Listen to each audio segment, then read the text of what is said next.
नमस्कार दोस्तों, मैं मुकेश कुशवाहा इनफ्लक्स पर आपका स्वागत करता हूं। आज हमारी चर्चा होने वाली है जीवन के ग्राफ के ऊपर। जीवन का ग्राफ दिखता कैसा है, जीवन का ग्राफ होता कैसे है, और इस ग्राफ को अगर आपने समझ लिया, इस ग्राफ को समझ लिया तो आपको जीवन का खेल समझ आ जाएगा। फिर आपको कोई भी शिकायत शिकवा जो होती है कि ज़िंदगी आपके साथ बुरा सलूक कर रही है, आपके साथ ही सब बुरा होता है, ज़िंदगी बहुत अनफेयर है, इस तरह की जो भी आप सोचते हैं, जो भी शिकवाएं हैं, शिकायत है इस तरह की, वो सब आपका दूर हो जाने वाला है। उससे पहले, उस ग्राफ को देखने और समझने से पहले एक कहानी देख लेते हैं जो इससे ही संबंधित है, इसी सीख से संबंधित है, इसी ग्राफ से संबंधित है। अकबर और बीरबल के संबंधी की कहानी है। तो अकबर एक बार बैठे थे अपने दरबार में और उन्होंने बीरबल को कहा कि बीरबल, जो मेरे सामने दीवार है उस पर मैं चाहता हूँ कि तुम मेरे लिए एक ऐसा वाक्य लिखो जिसे मैं जब देखूं, जब मैं पढूं, तो अगर मैं प्रसन्नचित्त हूँ, मैं अगर खुश हूँ, तो मेरा मन उदासी से भर जाए, और अगर मैं उदास हूँ तो मेरा मन खुश हो जाए। ये आदेश दे दिया अकबर ने। अब बीरबल बड़े बुद्धिमान व्यक्ति थे, उन्होंने थोड़ी अकल दौड़ाई और उन्होंने एक ऐसा सीख दे दिया जो उस दीवार पर लिख करके एक ऐसा सीख दिया जो आज तक जो भी इस कहानी को सुनता है, अगर वो इस सीख को समझ जाए तो उसकी जिंदगी बन जाती है। दोस्तों, आप में से कई लोग इस सीख को जानते होंगे कि बीरबल ने क्या लिखा होगा। अगर आपने कहानी को पता होगा तो मैं चाहता हूँ कि आप वो जो सेंटेंस है, वो जो वाक्य बीरबल ने लिखा था, उसे कमेंट बॉक्स में लिखकर जरूर बताएं, अगर आप कहानी को पहले सुन चुके हो तो बीरबल ने बहुत ही आसान सा एक शब्द लिखा था, बहुत ही सरल सा, एक नॉर्मल सा। वो जो वाक्य था वो था, ये समय भी बीत जाएगा, यह जो समय चल रहा है वो बीत जाएगा। अब जब भी अकबर उस शब्द को उस वाक्य को पढ़ते, तब अगर वो खुश होते तो उन्हें याद आ जाता कि ये जो खुशी का जो समय है वो बीत जाएगा और फिर उदासी में लौटना होगा। और जब वो उदास होते तब फिर उस वाक्य पर उस पर नज़र पड़ती तो उन्हें याद आ जाता कि ये जो समय है उदासी का, दुख का, वो भी क्षणिक है, वो भी बीत जाएगा। और इस तरह से बीरबल ने अपनी बुद्धिमत्ता का और अपने ज्ञान के प्रमाण दिया अकबर को, और ये बहुत बड़ी सीख भी है हमारे जीवन के लिए। इस कहानी को समझने के बाद से अब हम उस ग्राफ को देखते हैं जिस ग्राफ के बारे में मैंने आपको कहा था, जीवन का ग्राफ। जीवन कैसे खेल खेलता है आपके साथ।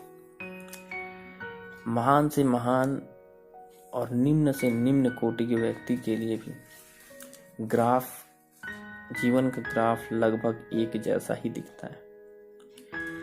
आप देख पा रहे होंगे कि इस ग्राफ में कुछ हिस्से हैं जो ऊपर हैं और कुछ हिस्से हैं जो नीचे हैं। और एक ग्राफ जब आप पैदा होते हैं तभी से शुरू हो जाता है। आप रोते हैं, हंसते हैं, खाते हैं, भूखे भी रहते हैं, दुलारे भी जाते हैं, पीटे भी जाते हैं, बीमार भी होते हैं, स्वस्थ भी रहते हैं। कभी आपके पास पैसे भी होते हैं, कभी आप गरीब भी होते हैं, कभी आपको सम्मान भी मिलता है और कभी आपको अपमान भी सहना पड़ता है। कभी आपको सक्सेस मिलता है, कभी आपको फेलियर मिलता है। कभी आप बहुत ही खुश हो जाते हैं और कभी बहुत ज़्यादा डिप्रेस, बहुत ज़्यादा अवसाद में चले जाते हैं।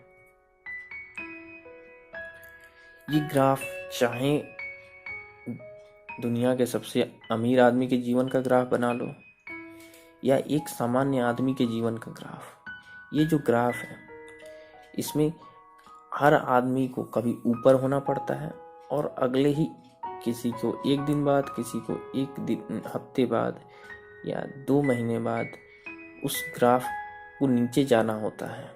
और जब वो ग्राफ नीचे जाता है तो वो आदमी जो खुश था उसका ग्राफ नीचे जाता है उसके जीवन का, और फिर वो जितना खुशी लेता है, जितना खुश था उतना ही उदास हो जाता है। जितना धनी था, धनवान के पास से पैसा है उड़ जाते हैं और उसे गरीबी की ओर बढ़ने लगता है। आपने देखा होगा कि इस तरह का जो है क्रिया जो है, इस तरह की जो चीज़ें हैं ये होती रहती हैं, आपके साथ भी होती हैं, आपके दोस्तों के साथ भी होती हैं, आपके परिवारजन के साथ, जितने भी लोग हैं ऊपर नीचे उनके ज़िंदगी का ग्राफ डमाडोल होते रहता है। और ये होता ही रहेगा, इसका होना तय है। अगर ये ग्राफ ऐसा ना हो तो ये दुनिया चल नहीं सकती। कोई भी आदमी का ग्राफ सिर्फ ऊपर ही जाता रहे ये संभव नहीं है। आपको कभी कभी ऐसा लगता होगा कि मुकेश अंबानी बड़ा खुश होगा, बड़ा पैसा है। आपको कभी लगता होगा कि ये फलाना आदमी बहुत अमीर है, बड़ा खुश होता होगा। जी नहीं, उसकी जीवन में का भी ग्राफ इसी तरह चलता है। वो भी कभी कभी नुकसान से डरता है, उसका भी नुकसान होता है, वो भी कभी बीमार होता है, उसका भी ग्राफ कभी ऊपर जाता है, कभी नीचे जाता है। वो भी कभी खुशी होता है और वो भी कभी दुखी होता है। और खुशी, दुखी, स्वस्थ, अस्वस्थ, अवसाद, प्रसन्नता, बीमारी, सक्सेस, फेलियर, ये सभी तो चीज़ें हैं जो किसके जीवन में नहीं है, सभी के जीवन में है। और इसीलिए अगर इस ग्राफ को आप याद रखें तो याद रखिए कि अगर आपका ग्राफ ऊपर की ओर है तो आपका ग्राफ नीचे की ओर जाने वाला है, और अगर आपका ग्राफ नीचे की ओर है तो कभी न कभी वो ऊपर ज़रूर आएगा, क्योंकि ये ब्रह्मांड को अगर चलाना है तो इसे ऊपर नीचे होना ही पड़ेगा। अगर ये पूरी दुनिया को चलते रहना है तो ऊपर नीचे होते ही रहना है। और इसलिए आपका ग्राफ, आपके जीवन का ग्राफ जहाँ भी हो, आप बड़े, अगर आपका नीचे है तो आप आशावादी रहिए कि आपका ग्राफ किसी दिन ऊपर आएगा। और अगर आप ऊपर हैं तो आपको याद रखना है कि आपको अच्छे काम करने हैं, अगर अच्छे दिन चल रहे हैं तो आपको अच्छे कर्म करने हैं, ताकि आपका जब ग्राफ नीचे जाए, जो कि जाना ही है, तब भी आपको कोई बहुत गम या दुख ना हो। मित्रों, इसी नियम को भगवान कृष्ण ने कहा है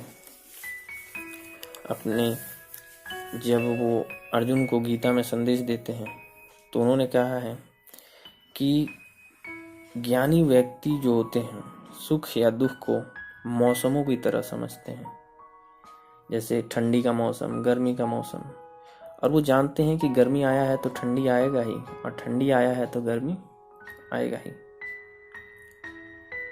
वो कभी इनसे प्रभावित नहीं होते या इनसे चिपक नहीं जाते। जैसे कि कोई आदमी होता है जब धनी हो जाता है तो धन कुछ से चिपक जाता है, अगर गरीब हो तो गरीबी को बड़ा दुख मानने लगता है। लेकिन ज्ञानी व्यक्ति वो है जो इन दोनों ही विपरीत चीज़ों को, खुशी और दुख, बीमारी और स्वास्थ्य, सुख दुख, धन गरीबी, ये सभी चीज़ों को बराबर मानता है और मौसम की तरह समझता है, वही ज्ञानी व्यक्ति है। आप इस पे विचार कीजिए, इस पे अपने जीवन में सोचिए कि आपका ग्राफ जीवन में कैसा चलते हुए आया है, और आप भी देखेंगे कि आपका भी ग्राफ ऐसे ही कुछ बनेगा कि इस समय में आप कभी ऊपर गए, कभी नीचे आए, कभी आपके जीवन में बड़ी अच्छी ऊंचाइयों कुछ हुआ, ऊपर गया, और कभी बहुत ही न्यूनतम स्तर तक भी पहुंचा आपका जीवन। इस चीज़ को अगर आप एनालाइज करेंगे तो आप इस ब्रह्मांड के, इस दुनिया की उस नियम को समझ जाएंगे और फिर आपको कभी कोई निराशा नहीं होगी। जब आप नीचे होंगे, जब आपका ग्राफ नीचे होगा तो आप रोएंगे नहीं, दुखी नहीं होंगे। और जब आपका ग्राफ ऊपर होगा तो आप जानेंगे कि ग्राफ नीचे जाने वाला है, और इसीलिए आप अपने कर्मों से बंधे रहेंगे, अपनी ड्यूटीज पे लगे रहेंगे और आप कोई भी गलत काम करने से भी बचेंगे।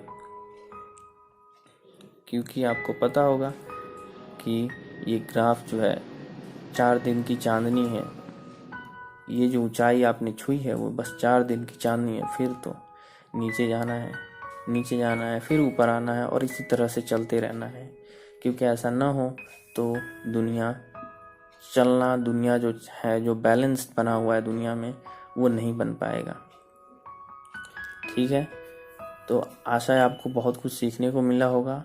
अगर आपको हमारे चैनल के वीडियोस पसंद आते हों तो चैनल को ज़रूर सब्सक्राइब कर दीजिए, वीडियो को लाइक ज़रूर कीजिए और अपने और परिवारजनों के साथ, दोस्त मित्रों के साथ शेयर ज़रूर कीजिए। मिलते हैं अगले वीडियो में, तब तक के लिए धन्यवाद। Bye bye.